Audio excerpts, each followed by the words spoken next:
Mini truck ओलटी जड़े मृत 3 आहत। गजपति जिला मोहना थाना अंतर्गत लुहागुड़ी निकट में मिनी ट्रक दुर्घटनाग्रस्त।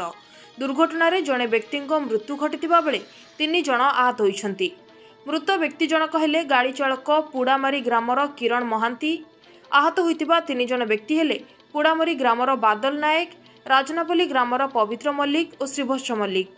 मिलिथिबा सूचना अनुसार आज अपराह्न 5टा समय ब्रह्मपुर मोहना अभिमुखे किराणी सामान नहीं आसुथिबा बेले लुहागुड़ी निकटरे गाड़ीर ब्रेक फेल हो जाइथिला। फଳରେ भारसाम्य हराई गाड़ीटी जातीय राजपथ उपरे ओलटी पड़िथिला। घटनास्थल में ड्राइवर गाड़ी रे चापी होई मृत्यु घटिथिबा बेले 3 जन व्यक्ति आहत होइथिले।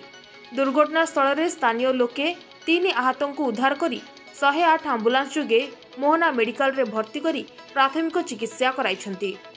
खबर पाई मोहना अग्निशम बाही घटनास्थल में पहुंची ड्राइवर को हाइड्रोली सहायता उद्धार करने परे मोहना गोष्ठी स्वास्थ्य केन्द्र में भर्ती करथिले। मोहना पुलिस घटनास्थल में पहुंची अधिका तदंत चलाइछि।